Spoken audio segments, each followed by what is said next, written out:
Space Viking. Love it. Oh, that's cool. Oh, that helmet. Oh, here we go. The goats. Fair enough. Fair enough. Okay, yes. Absolutely. Those Ragnarok vibes, definitely. Hope I pronounced his name right. Taika Waititi. I always felt like I mispronounced the name. I think I may have still. I'm bad with names, guys. I am really bad with names. There's a few things we've already seen here. The costume for the Guardians, the Ravager Thor, where it's like a combination between his Thunderstrike, the Thunderstrike costume, but also a little bit of that classic Thor look with the boots and the jeans. That's really cool.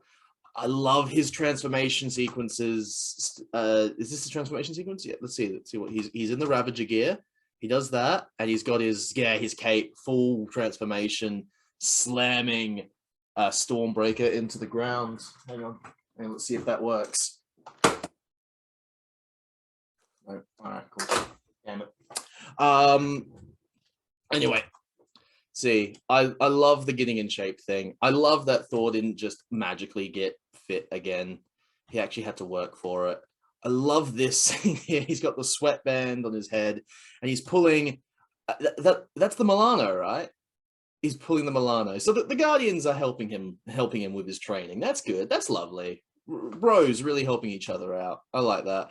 This costume here. So this is very much like his Thor Ragnarok costume he wore before he was a gladiator in the Grandmasters on the Grandmaster's planet on Sakaar. And I love this. It's got the fur shoulder thing going on the red cape, which I think just looks really, really badass. It might be my favorite Thor costume, honestly. Overall, it just looks really good. But you know what? I do love the King Thor inspired costume, the blue and gold one. Reaching out for Mjolnir, like going, oh, it's Mjolnir, and then it just being ripped away from him. That's kind of heartbreaking. And Jane, ex-girlfriend, has it. That's brilliant. Love that. King Thor, the helmet, I love it. I just love how they've just gone straight for it. It's a little campy, a little silly in some ways, but also cool in other ways. Perfect. It's what you want to go for. Jane and Thor meeting proper for the first time in, what do you say, like 8 years and 3 months. So to him, 8 years and 3 months. I wonder if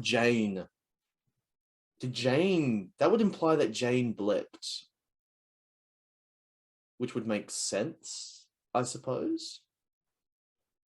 If she says 3 years, he says 8. That would make sense. Unless she didn't blip and she thought Thor blipped. No, she would have to have blipped, because everyone knows what happened in Endgame. They've never explained how everyone knows what happened in Endgame. There must have been a press release or something, like, hey, this guy's Doctor Strange, he's a wizard, that's why everyone knows who he is. This has obviously got a lot of the comedy that Ragnarok did very well. She just looks so cool, and like, props to Natalie Portman for her workout routine. It's in full effect in this movie. She looks great. Like, she's worked really hard and she looks really good because of it. Like, very well done on her. I love how awkward it is between these guys. I love King Valkyrie. I love the black and white of her costume. I love the what are they, the braids, is that what they're like, the sort of the braid look she's got going on, the long hair. It just works. It just looks really good. I adore the fact that we've got the Viking longships with the goats, and here we've got the man himself. We got oh man, we got just, I'm so happy to see the blade. I'm so happy to see they're referencing. It looks like they're referencing the symbiote to an extent with the black stuff around Gore. He looks like a really messed up Lord of the Rings villain. Like, that's what he looks like. He sort of fits in with. I love that. Gore looks in the comics almost like a Voldemort type deal, because I don't think he doesn't really have a nose. He's got this sort of weird shape to his mouth. I like the adaptation on his look. I think he looks great. I love the goats pulling the boat. Goat boat, goat boat. Yes. I just love how we're just fully jumping in on some of the, not just the comic book visuals, but like some of the things you sort of associate with Norse mythology.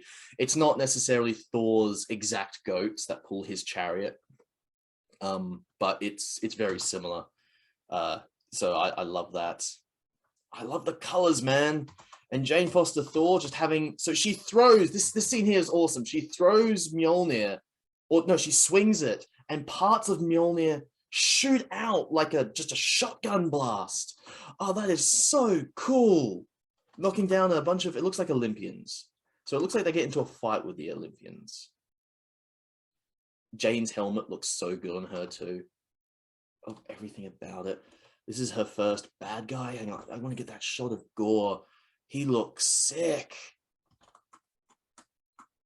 Oh man, he looks vile. I love him. Again, it's not the full comic, Voldemort-less, like Voldemort noselessness comic, but I mean, what they got here is just a really creepy looking villain. Oh, I love this. Stabbing the sword down into a planet. Is that what happened? Did you just stab a planet and it just starts dying? Stabs a planet.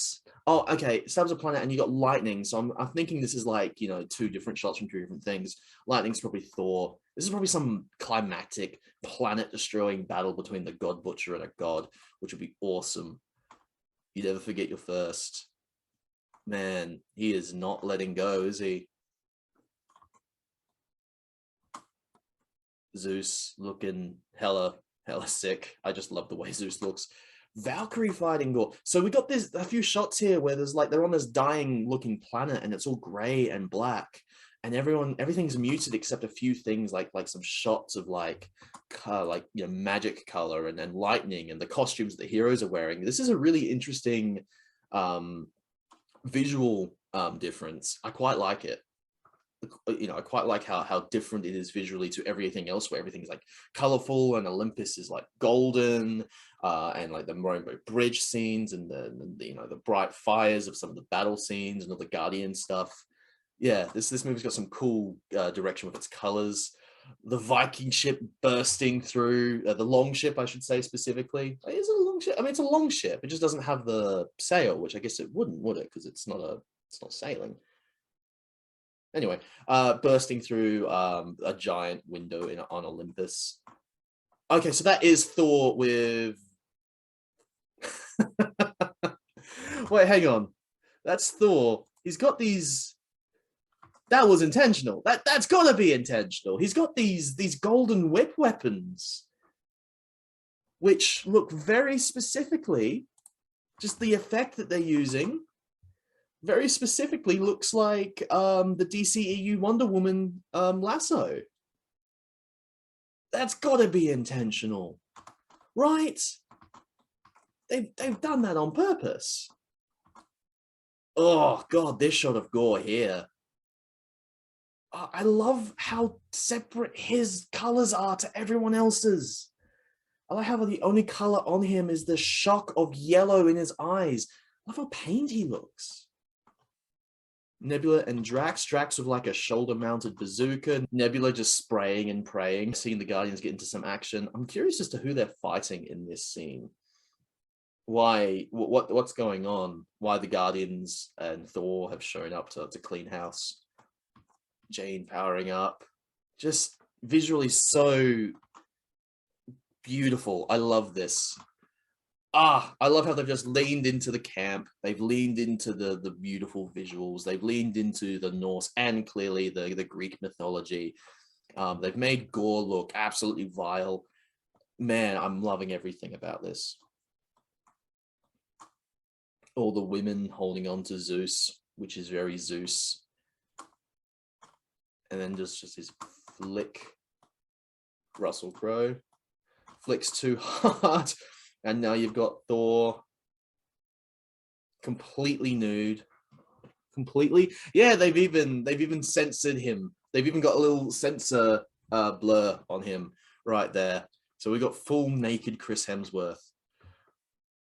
I mean, you need, fan service. There's nothing wrong with a little bit of fan service. I'm just saying, nothing wrong with the fan service. And he's got the long locks, which is my preferred look. So can't complain about that. Here we see those golden ropes that he was using, like these. They almost look like might be chains or ropes holding him down. So I'm curious as to how the scene actually progresses and what's actually going on. Like what happens when, like the window behind them is still not destroyed. So I'm wondering, like, putting this scene together, why they show up to Olympus, how they show up to Olympus, when they break through the glass with the ship, when Thor ends up naked versus that fight scene. I'm very curious. Here we've got, so Jane is just like blonde hair the whole time, which is curious because in the comics, Jane was dealing with cancer and chemotherapy. So she was actually like had a shaved head when she was powered down. And she would only be like blonde buff Thor when she was powered up with Mjolnir. So I'm curious as to whether or not they're going to address any of that. I feel like what they'll probably do is they'll actually have that be something at the end of the movie or a post-credit scene and use that to go, hey, in the future, we're going to tackle the story of Jane Foster, essentially. I don't think it's going to be heavily addressed in this movie. It might be. Who knows? It might actually end up being heavily addressed in this movie, but I feel like it'll probably be minorly referenced. So we'll see powered up Jane Foster, the mighty Thor, throughout the whole movie, and at the end we see what it's like when she powers down and she's frail and unfortunately dealing with cancer. I could see them doing that, but they might also want to avoid that story because it's definitely a story that you need to be careful with. You need to handle that kind of story with care and class, because obviously a lot of real people actually deal with cancer. So just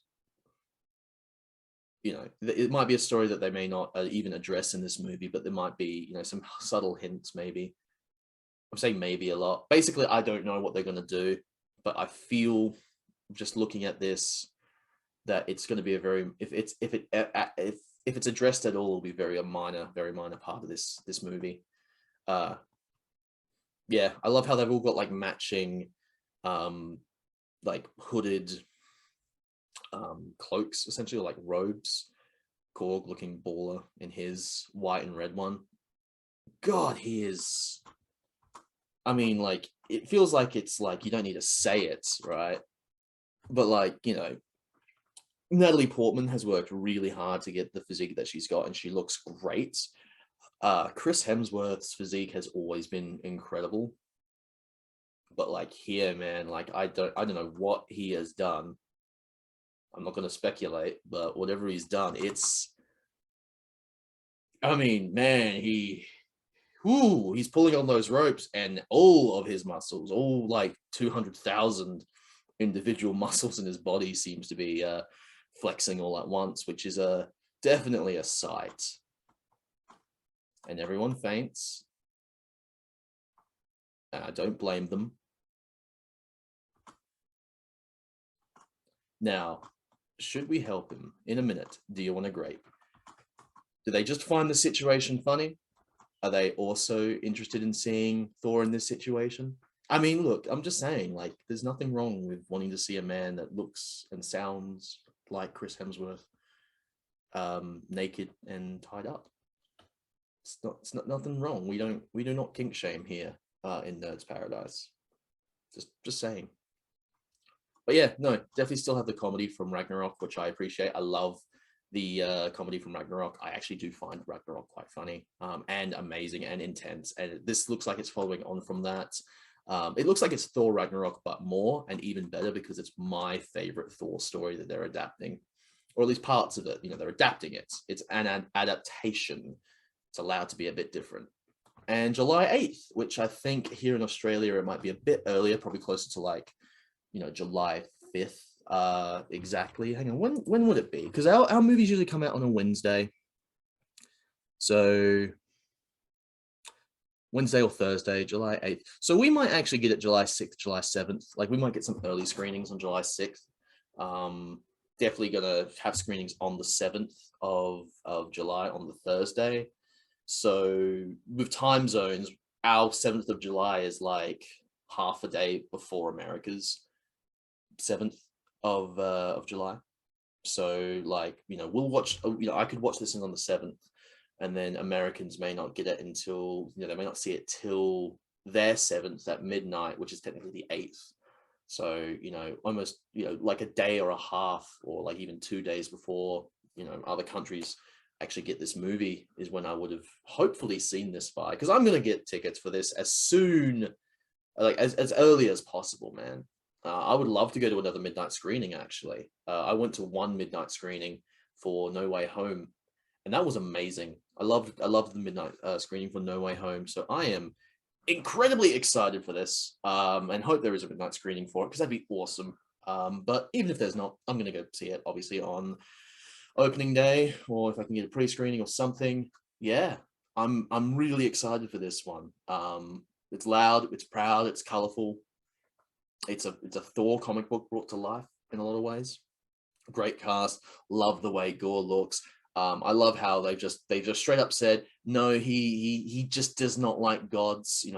Gods, they only think about themselves, which is very curious, because Thor is kind of only thinking about himself at the moment. That's kind of part of the plot, is he's trying to find himself, and heal from all the stuff he's been through, heal from all the wounds and the scars, all the trauma that he's gone through. So yeah, it's interesting that a god who has kind of in a lot of ways throughout the MCU been kind of selfish but also selfless at the same time, in a like selfless in almost a selfish way in some ways, trying to fulfill his destiny and his legacy, but also in doing so being a hero and saving lives. And yet now he's 100% fully trying to be selfish, because he deserves it. He deserves to have some time off. And this is when a villain like Gore shows up going, all you gods just think of yourselves. Which, I mean, yeah, it's very interesting, because it's also interesting to think about like what we've seen in the MCU, all the stuff that's happened. Why didn't the gods of Olympus show up and do anything to help? Where were they? The idea that Zeus and all his friends are just chilling up in Olympus, being like, well, it'll sort itself out. We're still here. Yeah, I'm very interested in seeing where this goes, obviously. I don't feel like the plot, they might have a few tricks up their sleeves when it comes to the plot and the characters. But man, I'm excited to see the fight scenes. If the fights get any more intense and creative than what we saw in here, which I feel they will, Jane Foster's Thor is going to be an absolute badass, and I'm here for it. Valkyrie as well. Thor himself, Odinson, he is going to probably do some pretty intense power stuff. Seeing him go beyond what we've usually seen him. I'm curious if at any point Thor gets Mjolnir and Stormbreaker, or if even Jane gets Thor and Stormbreaker, and there's like a third costume, like another Thor costume that we haven't seen yet, where they're all super powered up and they go all the way, like how in Endgame he had the full Viking look, which was basically his Infinity War look. In fact, actually, up there, right there he is. There's my Endgame Thor. There you are, buddy. Oh man, I really do hope, speaking of Hot Toys, I really do hope that they announce some Hot Toys soon. I need both of the Thor costumes. I need the Mighty Thor costume, so that's 3 Thors. I need Gore, Valkyrie, and Korg. Those are the 6. Like Thor Ragnarok got 6 Hot Toys, which was like 2 Thors, Loki, Hela, Gladiator, Hulk, and Stanley, which I actually have that Stanley right there. So, they did 6. Thor, King Thor, Mighty Thor, Valkyrie, King Valkyrie, Korg, and Gore. Boom. Love that. Obviously, a 7th would be something like, some of the Guardians, but I feel like they'll probably hold off on any Guardians Hot Toys until either the Christmas special or Guardians Volume 3. Now I'm just talking about Hot Toys rather than the trailer. I love this trailer. This trailer's awesome. I'm going to watch it again just to make sure I didn't miss any like verbal cues. Obviously, anything that they said, I might have gone, oh, hang on, I didn't catch that. Wow, okay, that changes everything. I don't think that exactly that, but whatever have you. All right, I'm done rambling. This trailer was awesome. I cannot wait for this movie. But then again, I am a filthy fanboy for Marvel and Marvel Studios. So you can't be too shocked that I'm happy and excited, can you?